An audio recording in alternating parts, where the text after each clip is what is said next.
Hello and welcome to Power Valve Pete's Garage.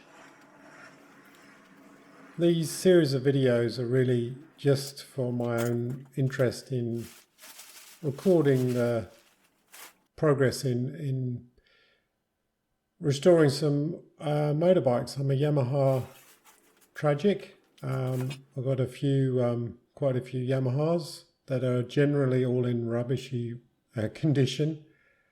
I've kept them over the years and bought them, one of which is from the UK, needs a big overhaul. And I was working on one of the bigger four-stroke ones, the Yamaha RZ1000 up.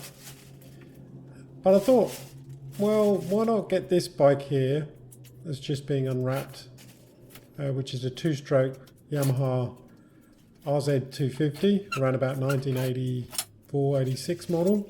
I bought off out of a classified newspaper. In fact, I was actually looking for some spare engines for the 350 power valve, which you can see there. And the guy was selling the RZ250, and in the background was all these engines and frames just collecting dust. I mean, they're basket cases, literally basket cases. They're in various really bad condition, covered in corrosion or rust and bits missing, whatever. But yeah, so some of the engines look pretty complete actually, which is all I wanted. So I just wanted the one engine, but it came with a working, at the time, RZ250, pretty complete. I needed a lot of TLC, so to speak. Anyway, so they were all parked up for maybe 6 years. The back of the shed, collecting dust. And I was working or concentrating, like I say, on the RZ1000 up. But I sort of got a bit, I don't know, bored of that one. And I thought, why not just get the RZ250 going? Because it's pretty complete, for a laugh. So yeah, so what I'm doing here is I'm moving some of the bikes around. The bike that's just been wheeled into view is a Mako. I think it's a 400, 490, around about late 70s. Early 80s. It's not my bike, it's a friend of mine. I'm just looking after it for a while. It's minus the engine because the gearbox had blown up. The focus of this video though is to get this RZ250 up and running. Goal will be to not actually spend any money. We'll try and reuse everything, including the spark plugs. Done the worst thing possible, and that is I've left the fuel in over the years. When I bought the bike, I didn't drain it. Very bad idea. You can see it leans on that side, so that side of the tank will always rust first. The old petrol probably just attracts moisture, and it's slowly getting through. So I don't know what I'm going to do there, whether or not it's just a pinhole or surface rust. I'm not too sure. I'm pumping up the tyres. I won't use these tyres. They're pretty ropey or old, but we'll just pump them up so we can wheel the bike round. Makes it a bit easier. Just pop it on its centre stand. Not many bikes have centre stands nowadays, especially sports bikes, but it makes this job a bit easier. So what we'll do here is we'll get as many of the bits, the bigger bits off. First one will be this, try and get the seat off. All the locks are pretty dry and ropey, rusty. I think I tried to open up the fuel tank with but it was so tight I was worried I was going to break the lock on it. So I'm just removing the rear bolt that holds the tank, and the tanks, they normally just pivot on the headstock. Just remove the fuel pipes. I think there was 3. There's like 2 pipes out plus a third one, which I think is like a vacuum pipe. Not too sure about that. Anyway, I'm just pulling off the clips, sliding out the pipes. They're getting a bit old and brittle, but we may be able to keep them going. I'm trying to work out why the tank's not lifting up. Normally it's just one bolt at the back, so I'm a bit confused here. So I think there's a couple of bolts at the front.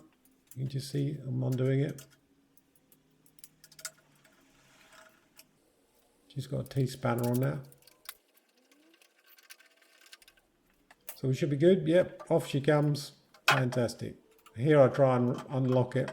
You know, they have a pretty rough life, these old Yamaha two-strokes or any two-strokes. So Probably had people try to steal them. It may even been nicked once, who knows. And you can see there's a lot of damage on the key. I tried putting in some WD to loosen it up, but that's a project for another day. Here I'm just removing the very old battery. Always remember to remove the negative first. You're less likely to short out the battery then. But as we find out, this battery is pretty dead. So this battery is 6 years old. I put some water in. I don't think it's going to work, but let's just see what happens.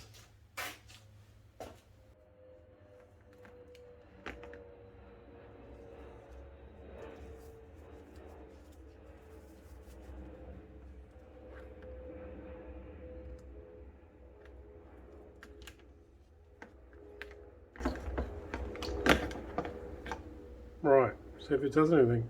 Boom!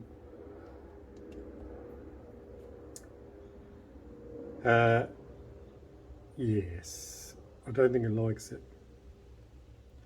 I think that means charging. That means fully charged. So, yes. Probably need a bit more water on a couple of the cells.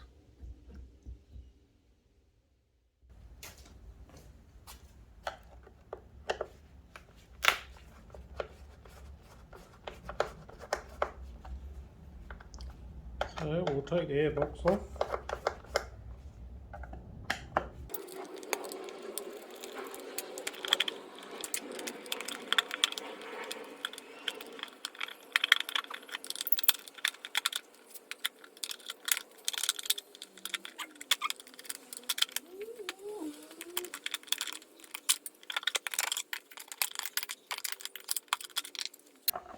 Okay, doesn't look too good.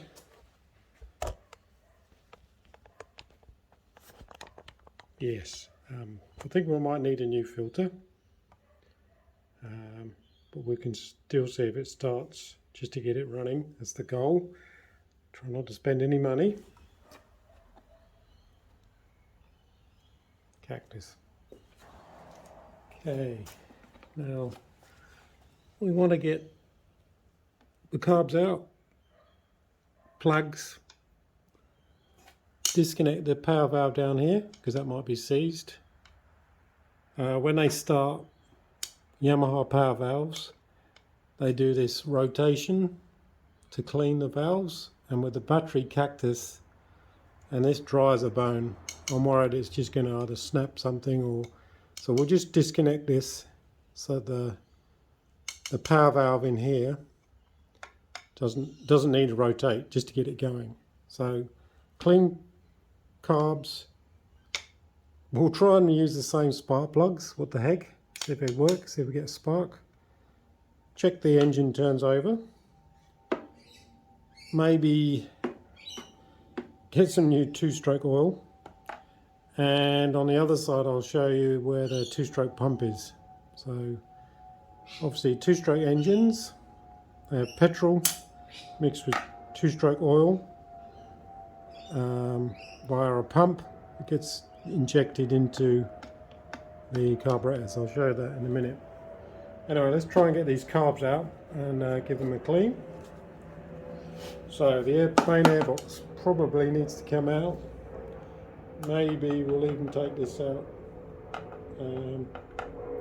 just so we can drain it and put some fresh oil in and clean out the pipes. Yeah, so there's a two-stroke sensor. So it's just okay, there's a lot of oil in there. Maybe we'll keep it. So that's just like a float sensor, and it drops too low, you get a red light come on saying looks like engine oil is low, but it's two-stroke oil is low. I had one of these break on me, didn't realise I'd run out. Two-stroke seized the engine on the M11 in the rain while it was couriering. Blew up the engine, which is one of these bikes over there. Right, next job. So looking at this, I don't know if it's possible to remove the airbox itself with that in situ. Plus it looks like it's part of the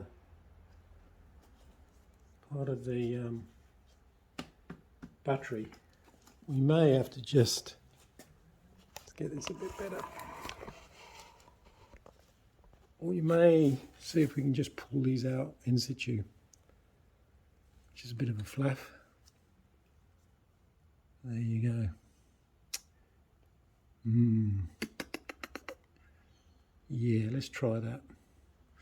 So that's a 2-stroke oil, comes in there, gets mixed in here, and the petrol comes in from the top neat. Like I say, gets mixed in there, and it gets fed into the engine. So 2-stroke engines have 2 components. One is the crank pistons, which provides the engine motion, power, and the back half is totally separate, isolated, and that's the gearbox and clutch. So you have separate oil. You have gearbox oil and 2-stroke oil. Don't get them muddled up. They are different. One burns, one is a lubricant. Well, I suppose to confuse matters, the 2-stroke oil is a bit of both. It's lubricants, it lubricates and it burns. So let's see if we can get these carbs out.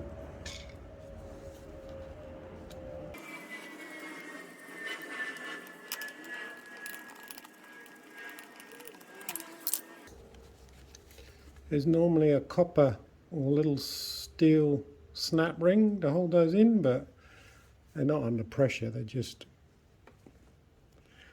But these pipes are all old and hard, and I'm worried they're going to crack them. Let's see if we can just slide this one off.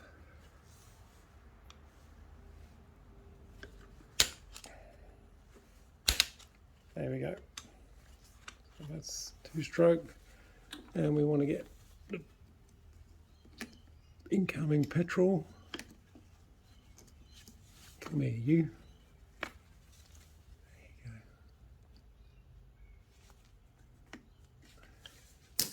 Same again, these are getting old, they'll all have to be replaced. But see if she starts. Oh, off you pop. Okay, that's that one. Oh dear, I think there's some petrol in there, which means it's probably going to be a mush of a mess. They could be cactus. I didn't drain them, so the petrol in there is probably all dried out. Maybe even just corroded and made the whole jets collapse, and we'll need a new jet kit. But hey, who knows till we take it off. There's a choke. Yes, manual choke. To be honest, all I think these do is open up the choke inlet to allow more of a richer mix, but could be wrong. So when you start, you pull them out. Once they get going, you push them in. And we've got the carburetor tops. So that's where the cable comes down from the throttle. Basically pulls up and down the throttle body. Yeah. So that should just ease out and make our job a bit easier.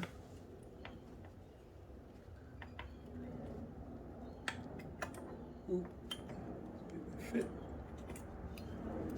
There's the main needle. It looks congealed, so it's not a good look. That to one side. So that's off, that's off. Now the great fun trying to get these out. These rubbers are probably very old. It might go back.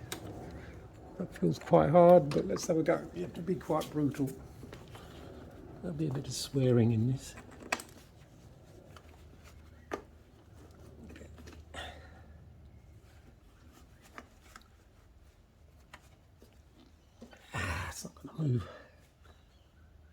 move.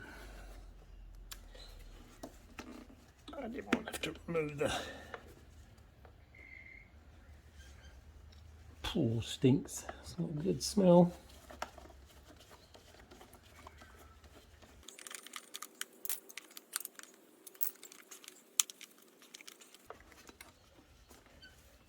Nah. I'm gonna have to take this out. It's too hard. Normally you can just, there's a bellows here that can collapse in itself, and if they're supple you can wind them back. I'm gonna move. This will have to move, and then this will have to move.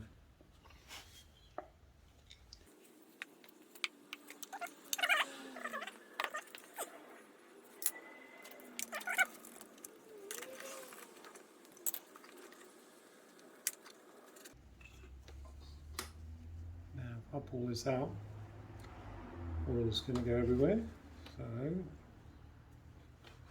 let's get something to pour this into.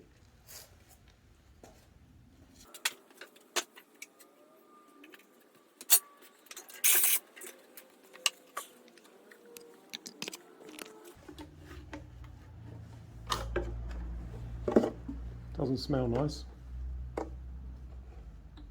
Well, it's not too bad. It's clean.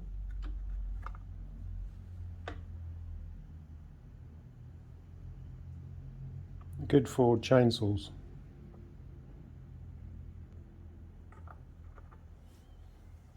Alright, so we can pull that out now.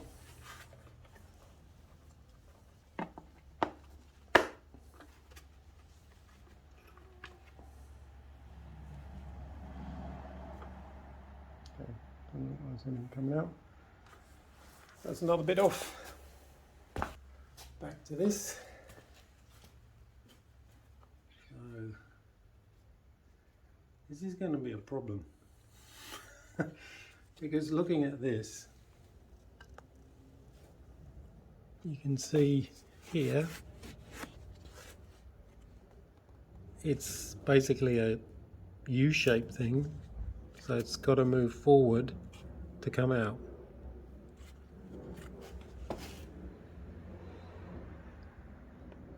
Yeah, you can see in there, it's basically a pin that's got to go forward. And what's in front? Carburetors. So, I reckon we've got to get these bellows off somehow without damaging them. Maybe if we push it forward, we might be able to wiggle it out.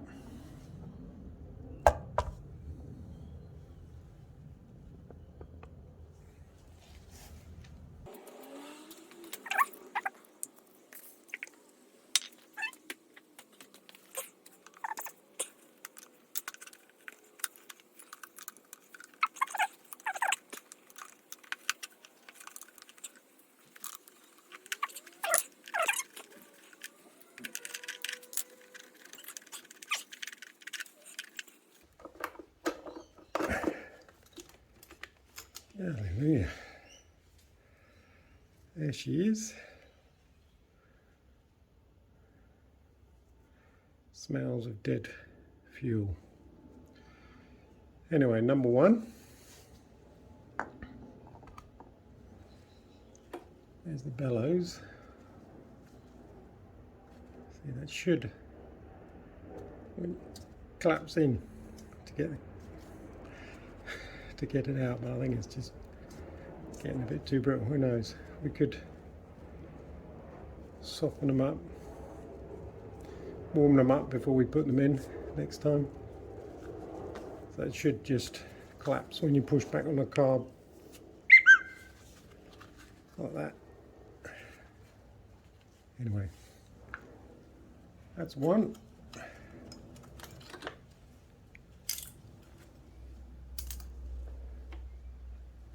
And we'll go around the other side.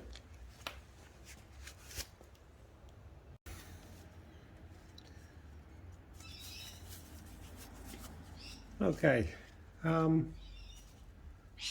a couple of other jobs we should do. Check to see if there's any water in there, coolant, and let's have a quick look at the plugs.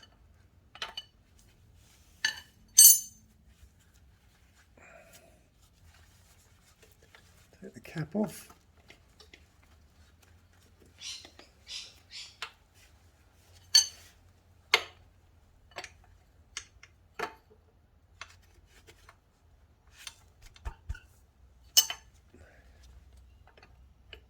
Never do plugs up tight.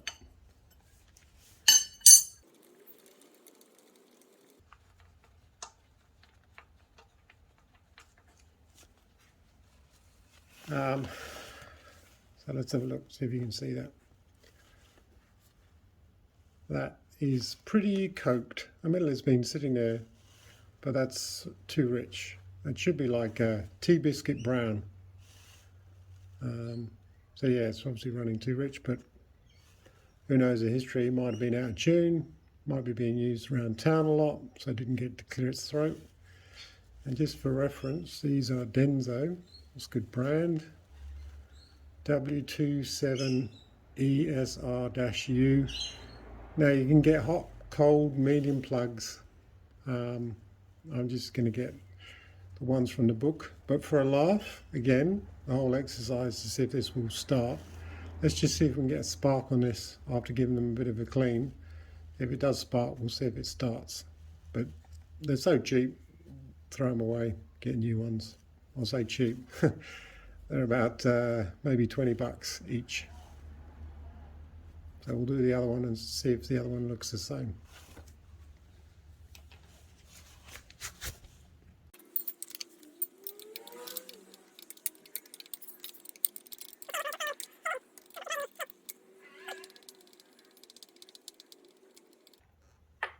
And same again.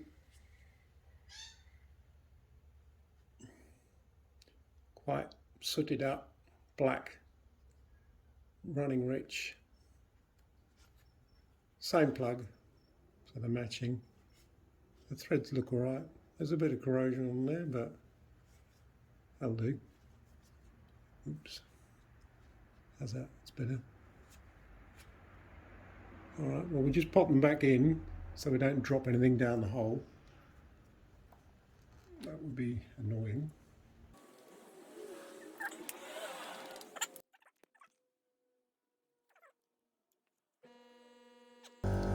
It's annoying. It can't be by design. The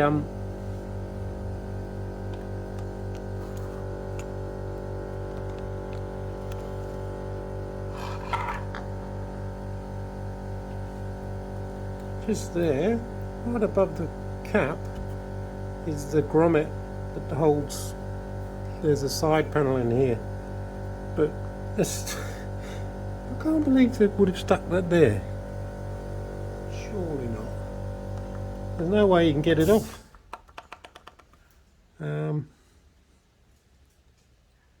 So, unless you had to remove it to take the cap off, crazy.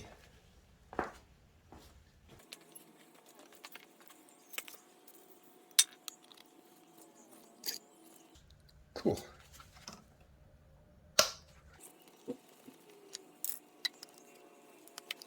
So, yes, there is fluid in it, but it's disgusting.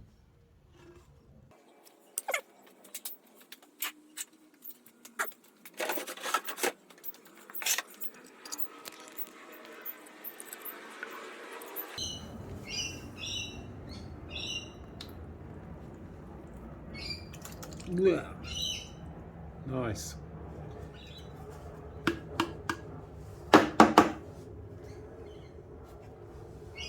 Now, that could be a worry because I've seen emulsion or white emulsion usually means oil is getting into the coolant, or vice versa, you get water going into the gearbox. It could be just crap sitting there for 6, 10, whatever years, but anyway, we'll give that a clean out. and we'll drain the rest of the bike. So we've got the hose clamp off. This is where we make a mess.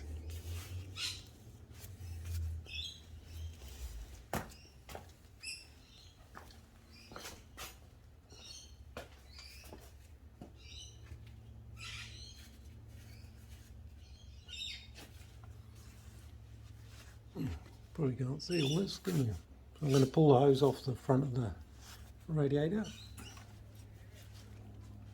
Let's get you a better position.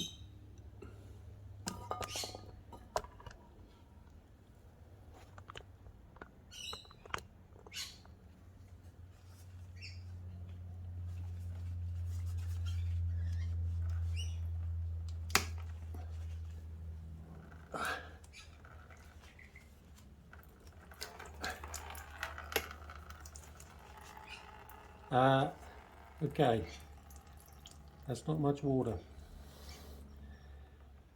That's not a good look.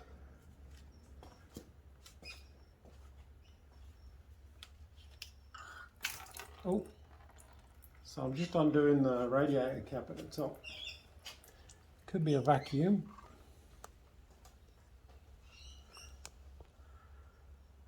So you can hear it slurp when I opened it.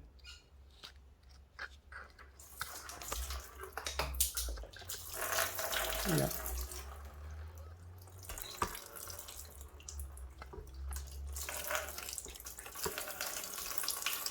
Well, that's good. And the water looks fairly green, but yes. We'll top it up with plain distilled water, let it flush crap out, drain it, and then put in proper coolant if it starts. Let's just check the dipstick.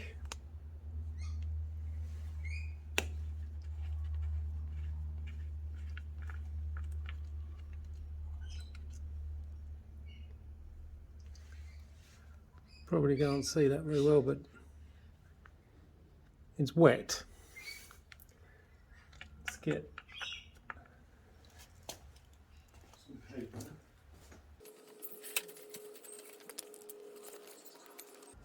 Oh, I can't read that for the money. It looks like it's actually at the right level.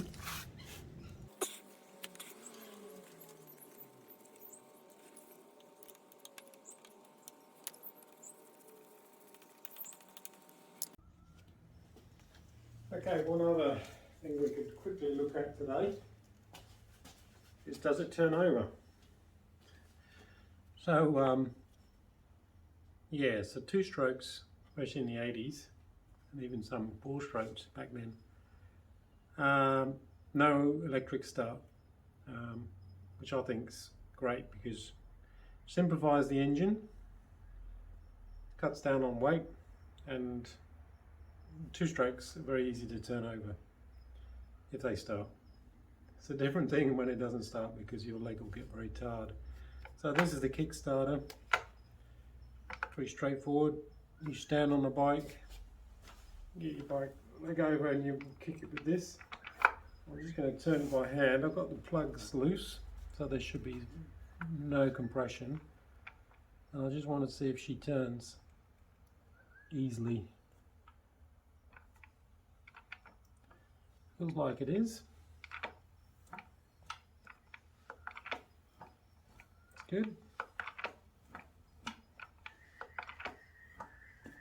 And the back wheel not turning, so the clutch or the gearbox is in neutral. I'm not going to change gear because I don't want to engage in the clutch is stuck.